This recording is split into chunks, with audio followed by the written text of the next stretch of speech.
La muñeca menor, de Rosario Ferré, Papeles de Pandora, 1976.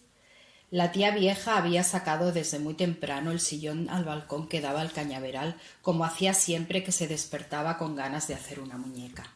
De joven se bajaba a menudo en el río, pero un día en que la lluvia había recrecido la corriente en cola de dragón, había sentido en el tuétano de los huesos una mullida sensación de nieve. La cabeza metida en el reverbero negro de las rocas, había creído escuchar, revolcados con el sonido del agua, los estallidos del salitre sobre la playa y pensó que sus cabellos habían llegado por fin a desembocar en el mar. En ese preciso momento sintió una mordida terrible en la pantorrilla. La sacaron del agua gritando y se la llevaron a la casa en parihuelas retorciéndose de dolor. El médico que la examinó aseguró que no era nada, probablemente había sido mordida por una chágara viciosa. Sin embargo, pasaron los días y la llaga no cerraba.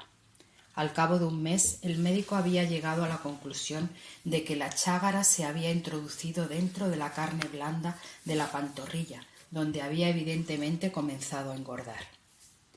Indicó que le aplicaran un sinapsismo para que el calor la obligara a salir. La tía estuvo una semana con la pierna rígida, cubierta de mostaza desde el tobillo hasta el muslo, pero al finalizar el tratamiento se descubrió que la llaga se había abultado aún más, recubriéndose de una sustancia pétrea y limosa que era imposible tratar de remover sin que la peligrara toda la pierna. Entonces se resignó a vivir para siempre con la chágara enroscada dentro de la gruta de su pantorrilla. Había sido muy hermosa, pero la chágara que escondía bajo los largos pliegues de gasa de sus faldas le había despojado de toda vanidad. Se había encerrado en la casa rehusando a todos los pretendientes. Al principio se había dedicado a la crianza de las hijas de su hermana, arrastrando por toda la casa la pierna monstruosa con bastante agilidad.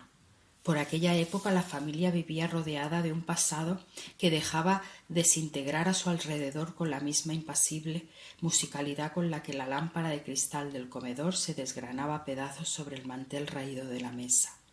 Las niñas adoraban a la tía. Ella las peinaba, las bañaba y les daba de comer.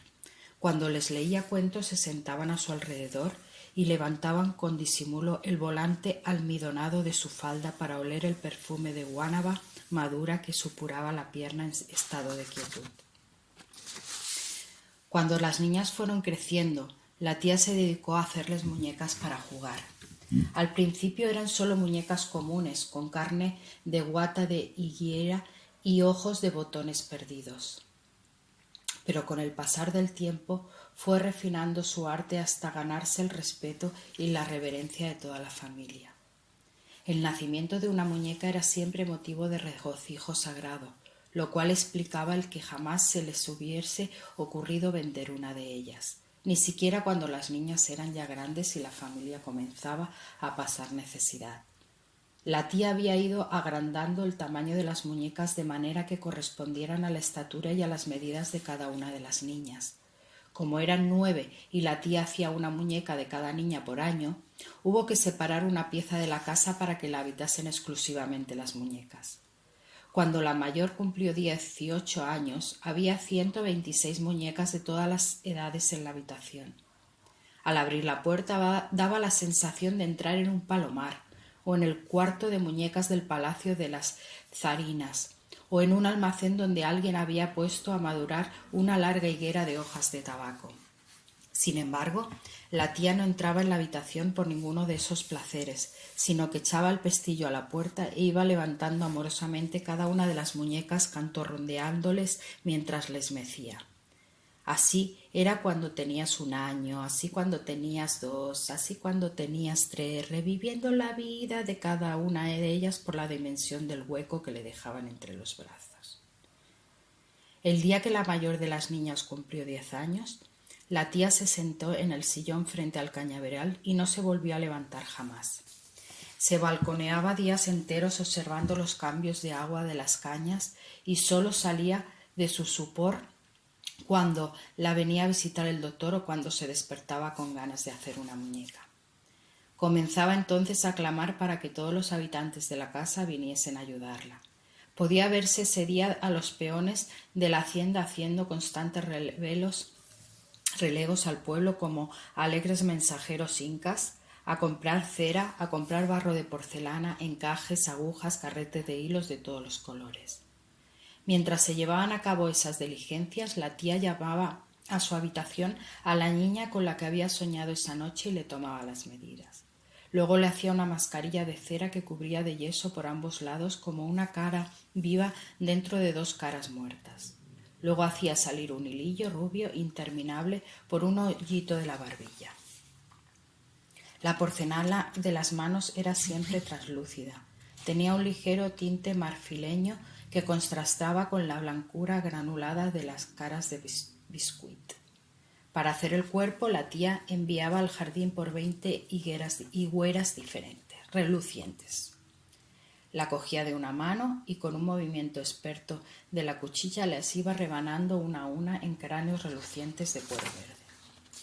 Luego las inclinaba en hilera contra la pared del balcón, para que el sol y el aire secaran los cerebros algodonosos de guano gris.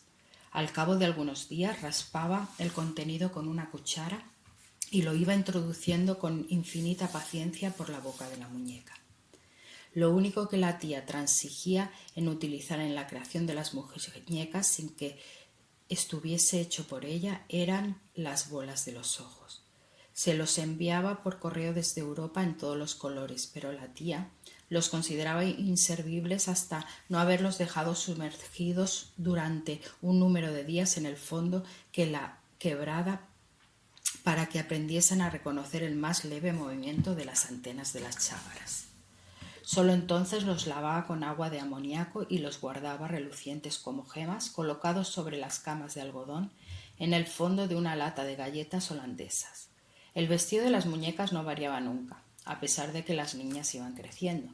Vestía siempre a las más pequeñas de tira bordada y a las mayores de broderie, colocando en la cabeza de cada una el mismo lazo abullonado y trémulo de pecho de paloma. Las niñas empezaron a casarse y a abandonar la casa. El día de la boda la tía les regalaba a cada uno la última muñeca dándoles un beso en la frente y diciéndoles con una sonrisa: «Aquí tienes tu Pascua de resurrección». A los novios los tranquilizaba asegurándoles que la muñeca era solo una decoración sentimental que solía colocarse sentada en las casas de antes sobre la cola de piano.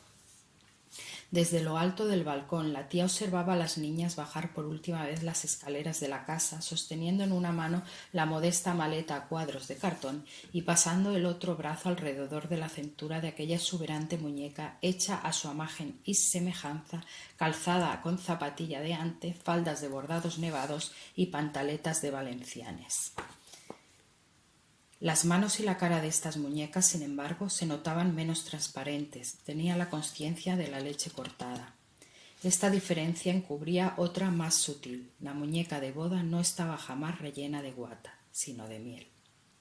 Ya se habían casado todas las niñas y en la casa solo quedaba la más joven. Con el doctor hizo a la tía la visita mensual, acompañado de su hijo que acababa de regresar de sus estudios en medicina en el norte. El joven levantó el volante de la falda almidonada y se quedó mirando aquella inmensa vejiga abotogada que emanaba una esperma perfumada por la punta de sus escamas verdes.